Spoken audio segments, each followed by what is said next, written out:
भूमि बुंदेलखंड में श्री बागेश्वर धाम की पीठ को प्रणाम करता है। हम सबका ये परम सौभाग्य है कि हमें ये ऊर्जा संचय के इस दिव्य शिविर का लाभ लेने का अवसर मिल रहा है।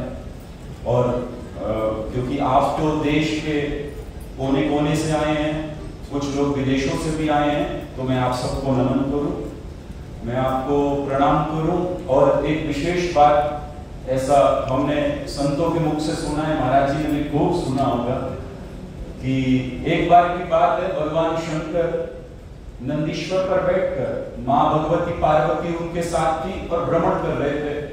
तो एक दिन एक समय भगवान शंकर ने वो नंदीश्वर को रोका और भूमि पर उतरे और उस भूमि को प्रणाम करने लगे, दंडवत करने लगे।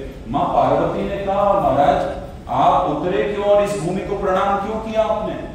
तो भगवान शंकर बोले, देवी इस भूमि पर कभी हरि चर्चा हुई थी, कभी हरि कथा हुई थी, मैं इसलिए प्रणाम कर रहा हूं।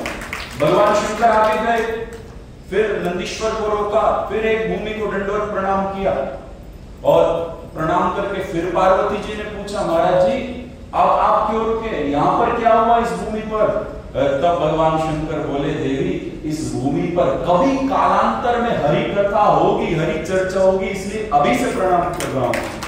तो मैं तो रामनगर का निवासी हूं और मुझे बड़ा सौभाग्य की बात है कि महाराज जी आज हमारे नगर में आए हैं, हमारे जिले में आए हैं, हमारे राज्य में आए हैं। और मैं आश्चर्य की बात आपको बताऊं, कल मैं महाराज जी से जब मिला तो हम जब मिले, और मुझे लगता है मैं महाराज जी से अब लगभग 2 वर्ष बाद मिला। मैं वहां पर गया था बागेश्वर धाम, तब महाराज जी से मिलना हुआ था। और जैसे ही गया, मैं तो धन्य मानता हूँ महाराज जी की मेमोरी को, रोज हजारों लोगों से मिलते हैं और सब महाराज जी को पता था मैं कब गया था, कैसे आया, महाराज जी ने बता दिया। तो भैया ये रामनगर की भूमि, ये अनंतम रिजॉर्ट, ये हमारा शहर, अनंतम की टीम, ऑनर गोयल जी भी सब लोग हैं यहाँ। तो मुझे लगता है भगवान शंकर नंदीश्वर पर बैठकर पार्वती जी के साथ कभी यहाँ भी रुके होंगे, तभी आज ये दिव्य समागम हम सबके मध्य में हो रहा है। यहाँ रुके होंगे, नहीं तो ये हो नहीं सकता। और हमारे प्रशासन और आप श्री अभी उद्बोधन दे रहे थे, कितना सुंदर उद्बोधन था। आज के सत्र के बारे में कहें, क्योंकि महाराज जी मैंने तो ये ऊर्जा शिविर पहली बार ही आज इसका लाभ लिया है आपके सानिध्य में। मैं आपको सच में कह रहा हूं, मेरा अनुभव ये कह रहा है कि अभी तक दुनिया में हम जितना भी क्रियाकलाप करते हैं, जो कुछ भी करते हैं, वो कर ही रहे हैं, लेकिन एक शेर है, जीने को यूं तो जिए जा रहा हूं जिंदगी, पर जिसको जिंदगी कह सकूं ऐसी तो जिंदगी नहीं। जिंदगी में जी तो रहे हैं, पर दुनिया में रहकर हम जिंदगी जी पा रहे हैं, खुशी से जी पा रहे हैं ऐसा नहीं। लेकिन ऊर्जा शिविर में जब महाराज जी मेडिटेशन के साथ साथ कह रहे थे, जो मन में आए वो करो, खूब हंसो, खूब रो, याद करो अपनी कमियों को, और आज तक जिन्हें समय नहीं दे पाए, जिनकी सेवा नहीं कर पाए, अपने पितरों की, पूर्वजों की, उनसे क्षमा याचना करो। तो मुझे लग रहा था कि बाकी की जिंदगी तो ऐसी थी, लेकिन इस ऊर्जा शिविर में ही जी पाए हैं, अभी तक तो ऐसे निकल गए। तो महाराज जी आपको बार बार धन्यवाद मैं इसलिए करूं कि आप सबको जीना सिखा रहे हैं, और ध्यान देना, खाली जीना नहीं सिखा रहे, मरना भी सिखा रहे हैं। यहाँ आर्ट ऑफ लिविंग भी है, आर्ट ऑफ क्राइम भी है, आर्ट ऑफ लाफिंग भी है, और आर्ट ऑफ डाइंग भी है, मरना भी सिखा है, how to die. Kabirdas ji कहते हैं, मरा मरा सब कोई कहे, मरना न जाने कोई, पर एक बार ऐसा मरो कि फिर मरना ना हो। कबीर बाबा आगे कहते, जा मरने से जग डरे, मेरे मन आनंद, कब मरी हो कब पाई हो पूर्ण परमानंद। और महाराज जी का जो संकल्प है, क्योंकि पूरा जीवन आपका परहित में लगा है, गोस्वामी जी मानस में कहते हैं, परहित सरिस धर्म नहीं पाई, पर पीड़ासम नहीं अधमाई। आपने पूरा जीवन अपना परहित में लगाया है, तभी तो कभी कभी विचार होता है, अगर महाराज जी की शरीर की आयु देखें तो कितनी कम है, लेकिन आपके चित्त की आयु देखें तो कितने आप पूर्वज हो, आप ज्ञानवृद्ध हो। पूरा जीवन आपने परिहित दूसरों की सेवा में। अभी हम जब आए तो महाराज जी कह रहे थे मैं रात को 1:30-2 बजे तक तो चिंतन ही करता रहा और फिर नींद लगी और आपने देखा 5 बजे तो महाराज जी हम सब के मध्य आ गए। आप देखिए शरीर को कितना परिश्रम है, किसके लिए, किसके लिए, हमारे लिए। और महाराज जी का संकल्प, एक तो निशुल्क कैंसर हॉस्पिटल जो बागेश्वर धाम में बने, और दूसरा महासंकल्प भारत विश्व गुरु हो और भारत हिंदू राष्ट्र बने।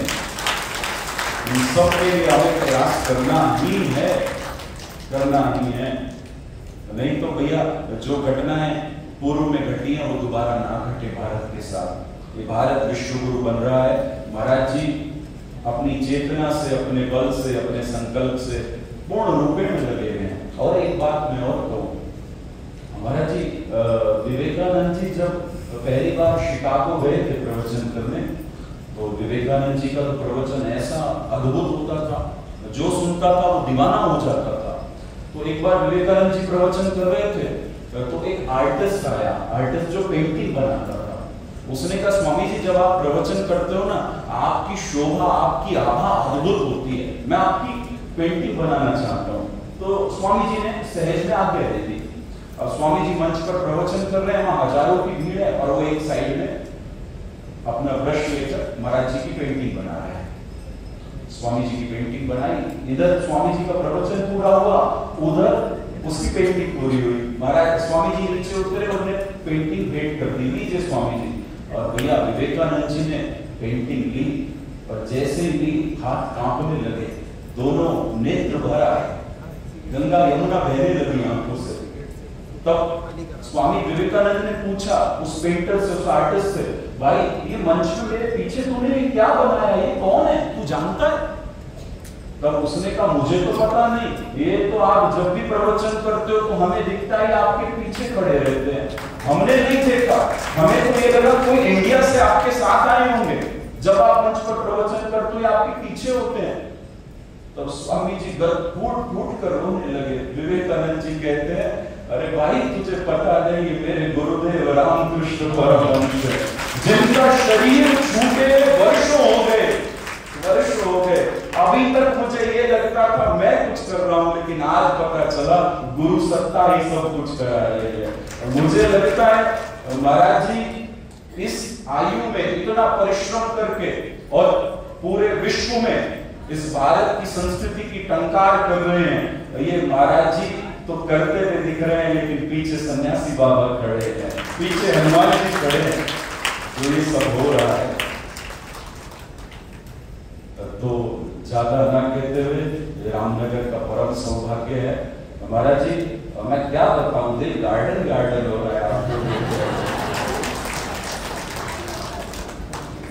ये हंसना हंसाना महाराज जी के लिए, ये हंसना हंसाना, ये निर्लोभ जीवन, ये हंसना हंसाना, ये परहित का जीवन, निराले तेरे ढंग सारे जहां से, इशारों इशारों में दिल लेने वाले, बताइए हुनर तुमने सीखा कहां से?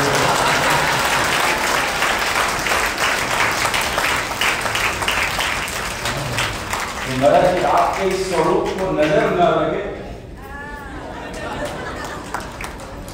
नजर न लगे, और हनुमान जी सदा आपके चित्त में ऐसे ही बसे रहें, और आपके चित्त वाले हनुमान जी हम सब के चित्त का आनंद वर्धन करते रहे। इन्हीं शब्दों के साथ आपको खूब खूब प्रणिपात। आप सब पधारे हुए जो भी पूरे देश से शिविर में आए, आप सबको खूब वंदन। जय सिया राम।